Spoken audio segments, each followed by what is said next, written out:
Perú de todos, diversidad que construye paz. Pensamiento inicial. Donde hay respeto, florece la diferencia. Donde hay violencia, muere la humanidad. Proverbio quechua reinterpretado. El Perú no es una sola voz, sino un coro de muchas. En nuestras montañas, desiertos y selvas conviven tradiciones milenarias con visiones modernas. Somos un país pluricultural y esa pluralidad, lejos de dividirnos, debería ser la base de nuestra unidad. La historia demuestra que cada cultura, quechua, aymara, afroperuana, amazónica o criolla, ha contribuido a la formación de nuestra identidad nacional. Sin embargo, durante siglos, una parte del Perú fue silenciada por la otra. La colonización, el racismo y las desigualdades sociales impusieron una cultura dominante, invisibilizando a muchas otras. Esa negación de la diversidad generó heridas profundas que aún hoy se reflejan en la discriminación y la violencia estructural. Reconocerlo no es dividir, sino sanar. La multiculturalidad nos enseña que no existe una sola forma de ser peruano. Cada grupo cultural aporta una mirada diferente del mundo, y esa convivencia de diferencias debe darse sin jerarquías. El otro no es una amenaza, sino una posibilidad de aprendizaje. Pero solo la interculturalidad puede llevar esa convivencia a la práctica. Implica comunicarnos desde el respeto y la reciprocidad. En una escuela bilingüe del Cusco o una comunidad ashaninka.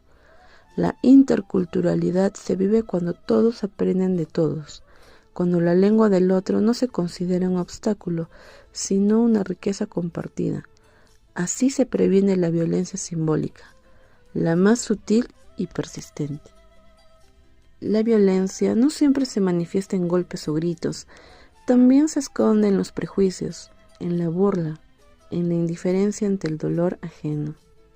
Combatirla exige un cambio cultural, pasar del egoísmo al diálogo, del desprecio al reconocimiento. La educación, en este sentido, es el terreno donde germina la paz social. La historia reciente del Perú nos recuerda que los costos del enfrentamiento interno, los años del conflicto armado, dejaron heridas que aún duelen. La memoria histórica debe servir para no repetir el pasado y para entender que la paz nace del respeto entre culturas. Las tradiciones ancestrales tienen mucho que enseñarnos. El principio del Rimanakui, el diálogo comunitario andino, muestra que hablar y escuchar son actos sagrados. En ese intercambio de palabras se mantiene la armonía. Si el país adoptara ese espíritu, las diferencias dejarían de ser un motivo de violencia para convertirse en una fuente de sabiduría colectiva. Promover una ciudadanía intercultural es tarea del Estado, pero también de cada ciudadano. En el trato cotidiano, en el lenguaje, en la empatía hacia los demás, se construye o destruye la paz. La universidad y la historia deben ser espacios donde la diversidad no se estudie solo, sino que se viva. Decir no a la violencia es afirmar la vida en todas sus formas, es entender que sin igualdad no hay paz duradera.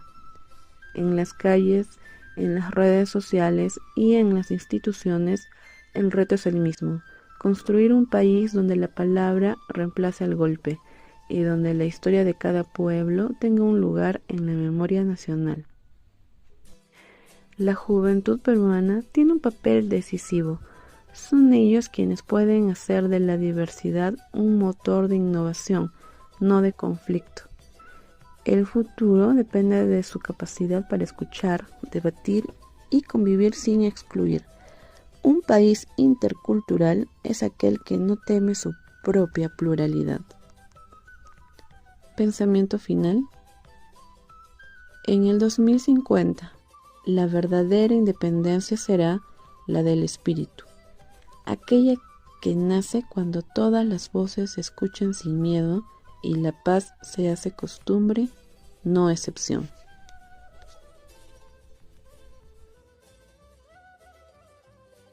...55 pueblos indígenas reconocidos, 49 lenguas nativas y más de 6 millones de peruanos que se autoidentifican como indígenas u originarios.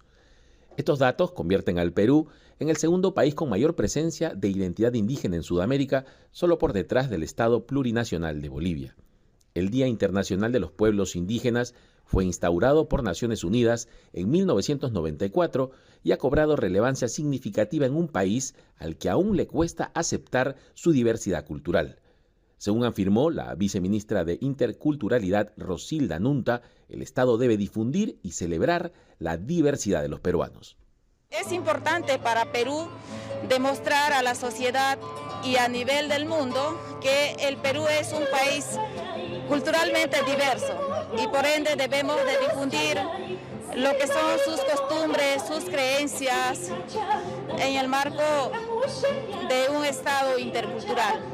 Con la idea de sensibilizar a los peruanos sobre la igualdad en la diversidad, creando un mayor grado de conciencia y respeto por los derechos colectivos de los pueblos originarios del Perú y toda América Latina, el Ministerio de Cultura organizó un emotivo concierto con música en lenguas nativas.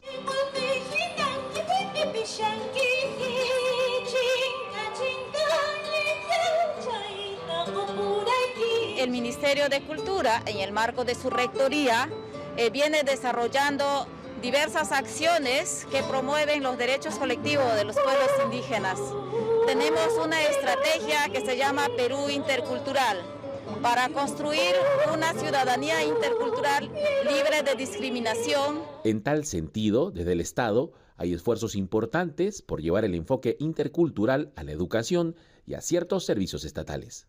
Para garantizar los derechos colectivos con pertinencia cultural y lingüística, también tenemos una política nacional de lenguas indígenas, que venimos desarrollando acciones también para que los ciudadanos y ciudadanas indígenas reciban los servicios del Estado con pertinencia cultural y lingüística.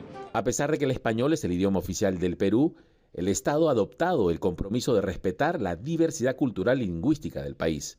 Hoy en día, por ejemplo, ya se permite el acceso a la plataforma de servicios del Registro Nacional de Identificación y Estado Civil en 5 idiomas nativos: el quechua en su variedad Cusco-Collao, Shipibo-Conibo, Ashaninka, Aguajún y Aymara, lo que integra a más peruanos sin someterlos al enfoque de una cultura única.